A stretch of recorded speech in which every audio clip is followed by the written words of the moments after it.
सोचिए जरा, एक 250 साल पुरानी किताब और आपके हाथ में रखा ये फोन, इन दोनों में क्या कनेक्शन हो सकता है। आज हम इसी हैरान कर देने वाले रिश्ते को समझने वाले हैं, जहां 18वीं सदी के आइडियाज आज की डिजिटल दुनिया से सीधे सीधे जुड़ते हैं। हाँ, सुनने में थोड़ा अजीब लग सकता है ना, लेकिन यकीन मानिए, जब तक हम इस चर्चा के आखिर तक पहुंचेंगे, आपको पता चलेगा कि ये दोनों चीजें एक दूसरे से कितनी गहराई से जुड़ी हुई हैं।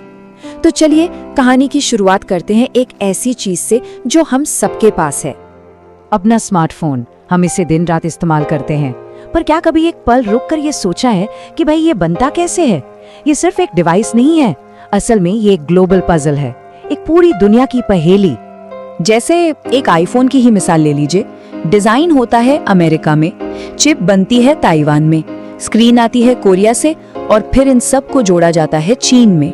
मतलब कोई एक देश इसे अकेले बना ही नहीं सकता, ये तो एक ग्लोबल टीम वर्क है। तो सवाल फिर वही, इस ग्लोबल पजल का उस 250 साल पुरानी किताब से क्या लेना देना है? अरे भाई, सब कुछ। मशहूर इकोनॉमिस्ट एडम स्मिथ ने एक कॉन्सेप्ट दिया था, डिवीजन ऑफ लेबर, यानी काम का बंटवारा। उन्होंने एक छोटी सी पिन बनाने वाली फैक्ट्री का एग्जाम्पल दिया। वहां हर मजदूर सिर्फ एक छोटा सा काम करता था, और इससे हुआ ये कि पिनें बहुत तेजी से बनने लगी। अब जरा आज के आईफोन के बारे में सोचिए, ये बिल्कुल वही आइडिया है, बस इसका स्केल ग्लोबल हो गया है। मजदूरों की जगह अब देशों ने ले ली है, और हर देश एक खास हिस्से को बनाने में माहिर है। और यहीं से एक बहुत ही पावरफुल आइडिया सामने आता है, स्पेशलाइजेशन यानी तखस्सुस। इसका मतलब बहुत सिंपल है, वो काम करो जिसमें तुम बेस्ट हो, और बाकी चीजों के लिए दूसरों के साथ ट्रेड कर लो। पता है, यही एक छोटा सा नियम है जो आज पूरी ग्लोबल इकोनॉमी को चला रहा है। चलिए अब स्पेशलाइजेशन से आगे बढ़ते हैं और एक और मॉडर्न मिस्ट्री की बात करते हैं। एक ऐसी पहेली जिसका सामना हम सबने कभी न कभी किया ही होगा। ऑनलाइन शॉपिंग करते वक्त कीमतों का अचानक जैसे जादू की तरह बदल जाना। अमेज़न या दराज पर कभी देखा है, एक चीज की कीमत अभी कुछ है और बस कुछ मिनट बाद कुछ और हो जाती है।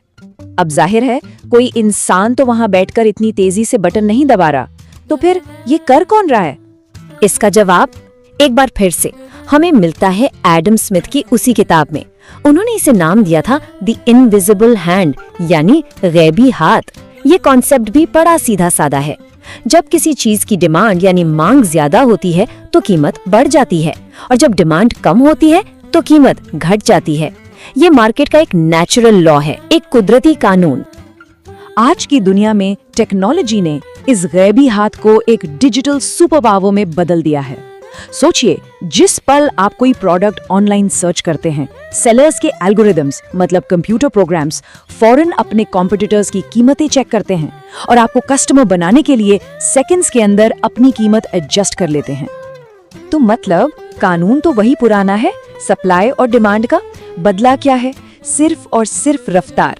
इंटरनेट ने इस सदियों पुराने इकोनॉमिक आइडिया को बस बिजली की रफ्तार दे दी है। तो देखिए, एक तरफ ग्लोबल सप्लाई चेन और दूसरी तरफ पल पल बदलती ऑनलाइन कीमतें। ये दोनों मिसालें हमें एक ही जबरदस्त बात सिखाती हैं।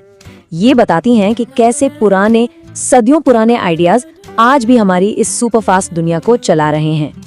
तो सबसे जरूरी बात जो समझने की है वो ये है, एडम स्मिथ के इकोनॉमिक प्रिंसिपल्स आज भी उतने ही रेलेवेंट हैं जितने 250 साल पहले थे। अगर कुछ बदला है तो वो है स्पीड और स्केल, मतलब रफ्तार और दायरा।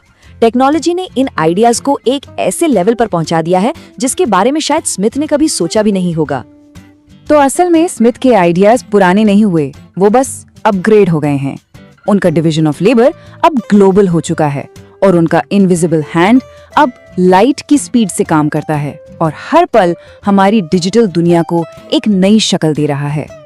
और यहीं से हम भविष्य की तरफ देखते हैं। अगर इंटरनेट इन पुराने नियमों को इतना तेज कर सकता है, तो जरा सोचिए, आर्टिफिशियल इंटेलिजेंस यानी एआई क्या करेगा? वो इन 250 साल पुराने इकोनॉमिक कानूनों को किस तरह से बदलेगा, या शायद फिर से लिखेगा? यही वो सवाल है जो हमारी आने वाली दुनिया को डिफाइन करेगा। है ना सोचने वाली बात?